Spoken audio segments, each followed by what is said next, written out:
Welcome to Patent Law, the asynchronous version. Today, in today's lecture, perhaps I should say, I'll be talking about remedies for patents. I'll refer to some cases, though I won't be doing case expositions in this lecture. I'll focus on the black letter law, and I will be happy to talk with anyone about any of the cases. I'll have read them, but this is the material, particularly with remedies, that I'd like you to know. Remedies are a very important part of patent law. Of course, it's fine to say you won, but winning isn't just about pride. Winning is about getting money. And remedies, or getting an outcome your client wants, and remedies are the tools that you use to achieve that. So there are, as you can imagine, remedies at equity, such as injunctions, temporary restraining orders, TROs, compulsory licenses, future damages. All of those things require a court to tell someone what to do and enforce that. Those are, by their very nature, remedies at equity. Those are available for patent law. We'll talk about those. And then there are also remedies at law, and those are monetary damages. Monetary awards. They come in a couple of different flavors. First is lost profits. The second is reasonable royalty. We'll get into each of these concepts in later slides. So let's talk briefly about injunctions. I am sure that you discuss junctions in your civil procedure class. I imagine you learned the standards for injunctions, what needs to be satisfied for an injunction. Well, for the longest time, those weren't exactly the rules that were employed in patent law. For a very long time, there was a presumption in patent law that there would be an injunction available to the patent holder. Because, after all, this is an exclusionary right, and the only way to enforce an exclusionary right is that equity, is by stopping others from doing what you have the right to exclude them from doing. So, with that in mind, the patent system was always slanted. The presumption was that an injunction would go into place. That changed fairly substantially, really fundamentally, with eBay versus Merck exchange. And there, the Supreme Court rejected that approach by the Federal Circuit. This should remind you of every other instance where the Supreme Court gets a hold of a rigid rule by the Federal Circuit. You know what's going to happen. They're going to say, no, you can't apply that rigid rule. Instead, you have to look at a lot of different factual circumstances. For example, all of the things that you learned as being common to all injunctions are now prominently just as important for patent injunctions too. So that includes demonstration of irreparable harm by the party requesting the injunction, demonstration that monetary damages are inadequate to compensate for the injury. Really, I've always thought of that being just another way of saying there's irreparable harm.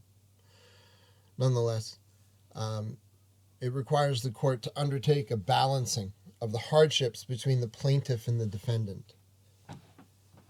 And in light of those hardships, the court has to determine that a remedy in equity is warranted.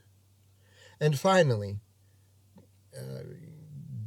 given generally equity operates for the public good, it would be a disservice to equity to have the public interest not be served by an injunction. So that's another factor that is always going to be considered. Will the public interest be served by an injunction? And for a preliminary, so a permanent injunction, I should have said this earlier, but I think perhaps you know already. A permanent injunction occurs at the end of litigation when a party is finally won and they request another party be excluded from practicing their patent claim, the invention defined by their patent claims. You can also request an injunction early in the litigation. This comes up most frequently when there is an infringer already out there impacting or about to impact the market in a way that would cause irreparable harm. That can take the form of price erosion, because that is money you'll never get back. And while in a sense you can compensate that with money, you can't compensate all of the ancillary things that come with market exclusivity. So those sometimes can be defined as an irreparable harm. But for a preliminary injunction, when you want to pursue this, the plaintiff must additionally establish a likelihood of success on the merits. So you have to put forward your theory of the case, and the court has to agree that you have a reasonable likelihood of success on the merits. That isn't an advisory opinion, even though it kind of sounds like an advisory opinion. But and it doesn't mean that if they agree with the establishing of a preliminary injunction, we sometimes call it a PI, just because they establish a PI or implement a PI, it doesn't mean that they're going to side with the party who they said has a reasonable likelihood of success. That is not a death knell, okay? That is simply something that you can take to heart, and if you're on the negative end of that kind of injunction motion, just recognize that they've in a sense done you a favor. The other side and the court have pointed out a weakness in your case, and now you have time to fix that.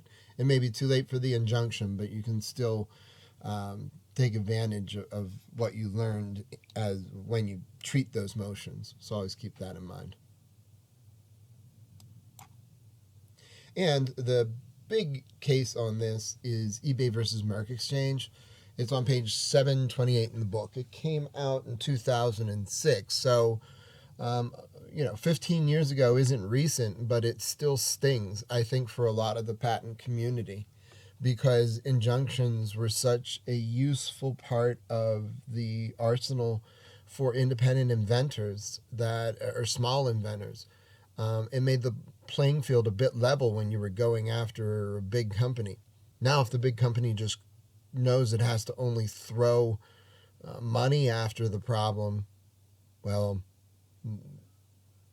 a lot of big companies are perfectly willing to do that and risk a finding of infringement.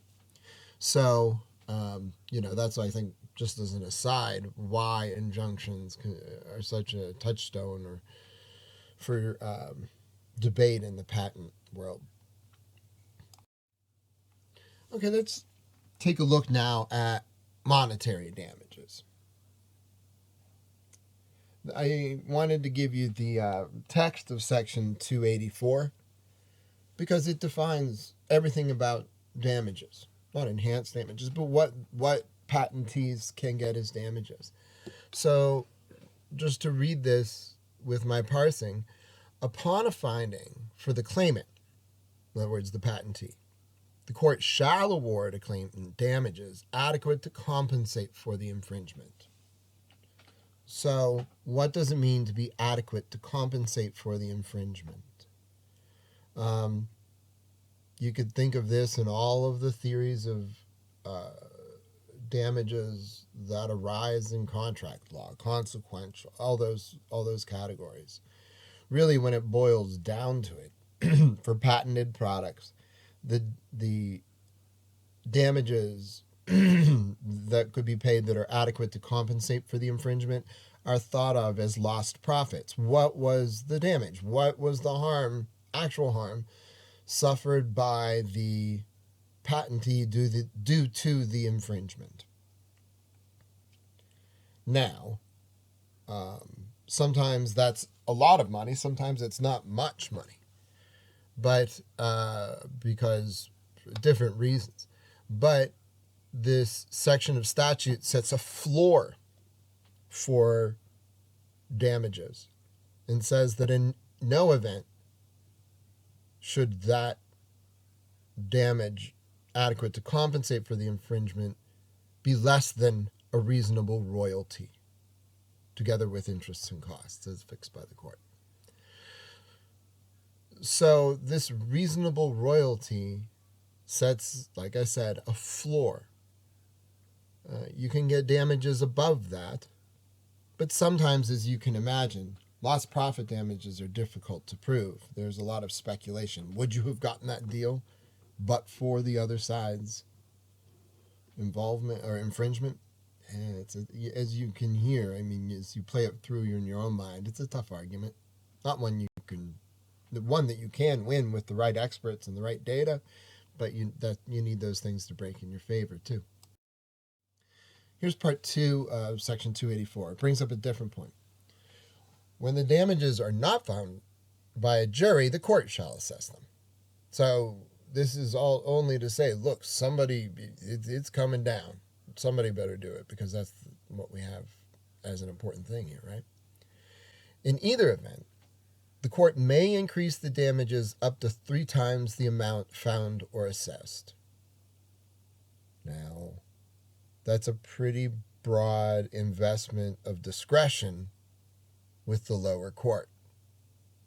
Based on the plain language, it's up to the discretion of the lower court. We'll see that the Federal Circuit had developed a bright line rule to address the discretion afforded to district courts. And I'll let you speculate as to how the Supreme Court addressed that bright line rule. But the last sentence is something we needn't worry about. Provisional rights under 154D I relate to a published application, and it's such a vagary of patent law that I have already spent too much time on it. But again, you can see that the court has discretion here to increase damage, to treble damages. And finally, the third part of Section 284 is included and says that the court may receive expert testimony as an aid to the determination of damages or what royalty would be reasonable under the circumstances. And there are many times when a statute could have said something like this, but I don't think has. The court can receive expert evidence on whatever. It never ends up in the statute. So, to me, the fact that that Federico and Rich put this in the statute communicates to me that it is a substantial point. And the reason I raise it so heavily with you is that even if you have an undergraduate degree in economics, accounting, whatever it might be, that's extremely on point to calculating damages, the calculation of patent damages is a different beast, and calculation of these sorts require an understanding of the whole markets that are available for and what role each patented component or process plays in that marketplace, and what would be appropriate as a reasonable royalty within that marketplace. So you compare it to other licensing agreements of which you're aware, and you evaluate that based on certain economic theories I dare not even share from my total lack of understanding. All this is to say is that when it comes time to calculate patent damages, get a patent expert. There are good ones in town. Gleason & Associates is a very well-regarded firm that calculates patent damages. I trust their work. And they didn't even pay me to say that, although somehow I wish I could reap a benefit from it. So, let's talk first about lost profits. It's a measure of actual damages in that you're looking at losses, essentially losses incurred by the patentee based on lost sales. So it's an actual damage. However, it's also a very speculative actual damage. Sometimes, so they're very difficult to prove because you have to establish that you would have gotten that bid, or that RFP would have cut your way, and it's not always a viable theory.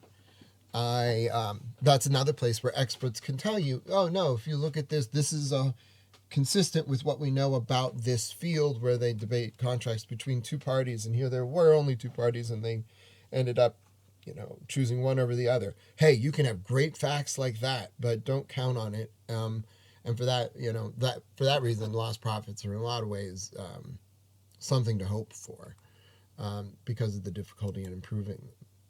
Here's what you have to prove for lost profits. You have to establish a demand for the patented product, absence of non-infringing substitutes, manufacturing marketing ability to exploit the demand. In other words, you can't say, hey, I lost all these profits when you had absolutely no ability to produce that much product to satisfy that market demand. You can't, that's not a lost profit. That may be something else, but in this sense, it may be another kind of damage, but it's not a lost profit because that is not a profit that you were ready to capitalize on when it occurred. So it doesn't matter. And again, you have to establish the amount of the profit. Often that comes from a royalty rate and the volume of products sold, whenever, there's a bunch of factors that go into it, but if you're thinking about it, you're really trying to find out how many of the patented products did you sell and what part of that price should have been mine. And yeah, as you can see, it's a challenge. Case in the book, Right Height versus Kelly, in pages 750 gets into that. In between there was an Apple and Samsung case that deals with preliminary injunctions, and it's very interesting if you want to go back and think about the Apple and Samsung case a little bit. I'll bring up that case again in the design patent lecture, and just because in retrospect, the facts of that case look silly. At the time that the patents were filed, the applications giving rise to patents were filed, it was a whole different world, and it is entertaining to see. I have a sort of time capsule lock of what phones looked like before and after the introduction of the iPhone. So anyway, far aside, that Apple versus Samsung case is on page 737. And it goes on for a while, as did that litigation. It's, I believe, still ongoing between the parties. I don't know if it relates to the same patents yet, but boy, it is a contentious relationship those two parties have.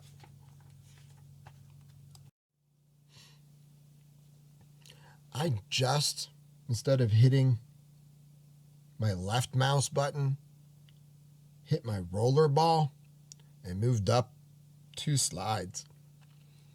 And when one does that, one spends half a second on the slides in between, 200, 300 milliseconds, whatever it is, it's enough for the slide recording machinery to record nothing for that slide and go back a slide.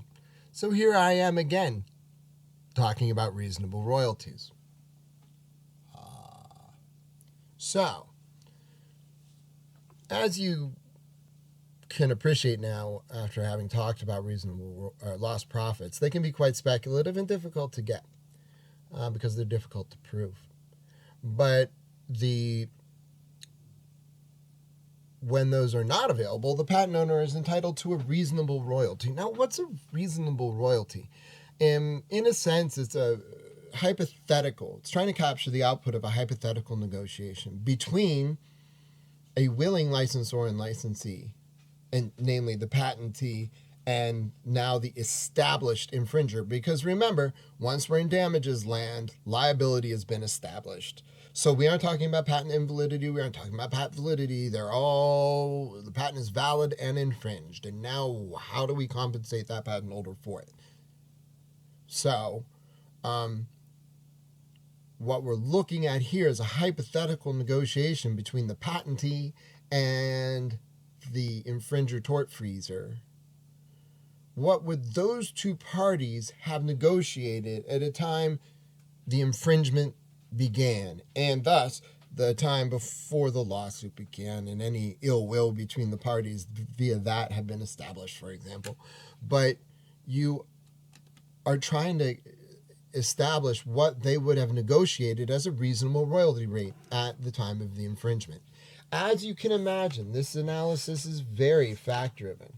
And the factors that are evaluated to establish a reasonable royalty were first listed as a bunch in the Georgia Pacific, not Georgia Southern. I don't know where that came from, but the Georgia Pacific factors that are found on page 762 to 763 of your book.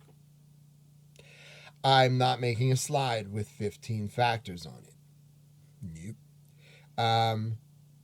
However, let me first direct your attention to number 15. I'll give you a moment to read it, and then I'll summarize what I feel about it.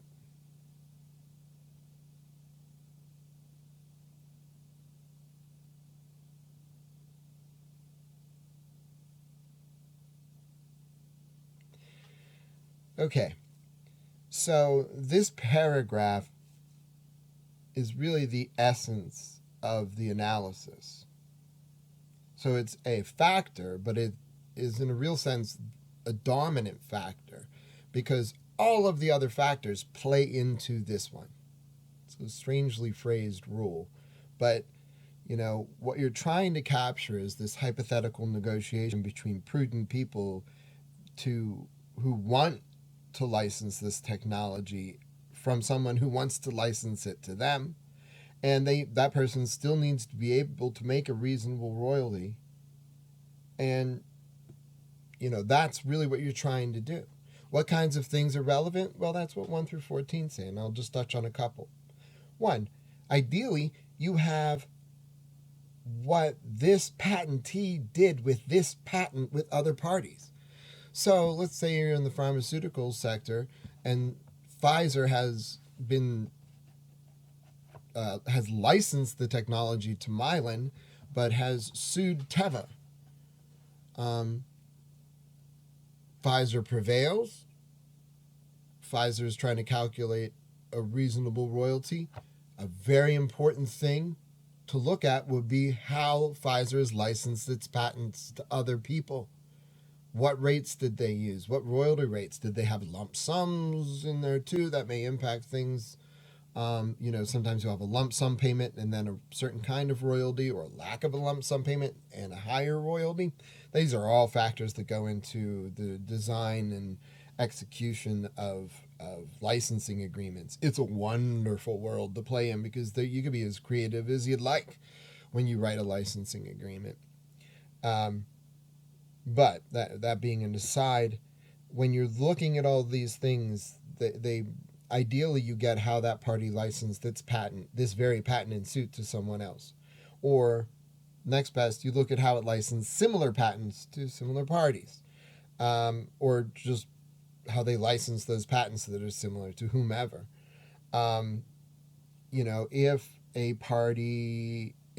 patentee never licenses its technology and they keep it because they want to keep people out, well, that means if somebody really wants a royalty, hypothetically, from that person, they're going to have to pay out the wazoo. So that's what factor number 4 is about, for example.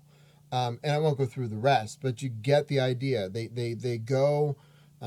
try and pull factual issues that are relevant to this hypothetical negotiation out of the great tomes of discovery that you get on damages and to help the analysis along. You also will see in the book that Power Integration v. Fairchild Semiconductor talks about the another application of damages, and specifically reasonable royalties. Okay. So as I mentioned before, there are a couple of ways that a patentee, if they prevail, are able to get enhanced damages. And there are two statutory provisions I want to talk about in this regard that are particular to patent law. The first we've already seen, it's Section 284. That, again, permits district courts to treble damages, to triple them. The other section that permits enhanced damages is Section 285. Section 285 permits district courts to award attorney fees to the prevailing party when the case is exceptional. And the underlying idea there, and I think you may know this again from your other classes, but the United States runs on a system whereby the general rule, from which you can depart, of course, is that each side bears its own attorney's fees and costs. You pay for you, I'll pay for me. In Britain, I believe, the general rule is different. The prevailing party gets attorney fees, so the loser pays for the winner. What Section 285 does is make explicit that the court can do this when the case is exceptional. We'll talk about what that means. So before we analyze what enhanced damages you can get from 284, I just wanted to go back and review it briefly. Okay, you see in this section of statute that and I pointed this out before, but the grant of discretion is really boundless. I mean, bounded by court decorum, but honestly, this is a very broad grant of power to a court. The court may, and it doesn't even recite any standards for that. So instead of leaving that unfettered discretion in the hands of district courts, the Federal Circuit adopted a bright line rule, regarding whether or not a court could invoke this clause and subsequently treble the damages. And the rule that they amalgamated onto really read into Section 284 related to willful infringement. Willful infringement we talked about briefly last time, but willful infringement is when you know there's a patent out there, you know that you are going to infringe it, and you do so anyway. That's willful infringement. And that was what the Federal Circuit said had to occur in order for damages to be trebled. However, in 2016, the Supreme Court decided Halo v. Pulse.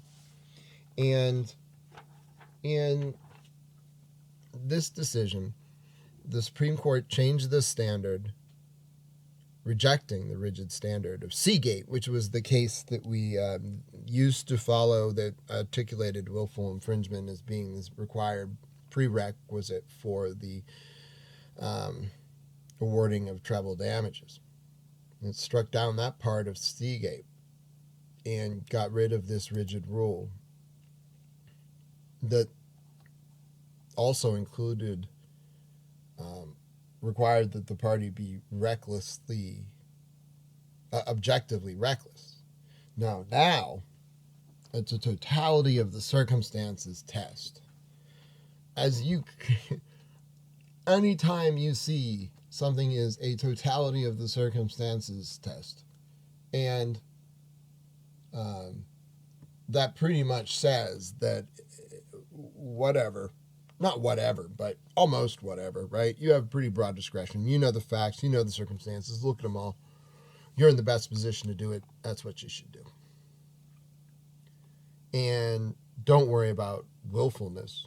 Willfulness, certainly, if you willfully infringe a patent, you'll have this problem. But it's not required.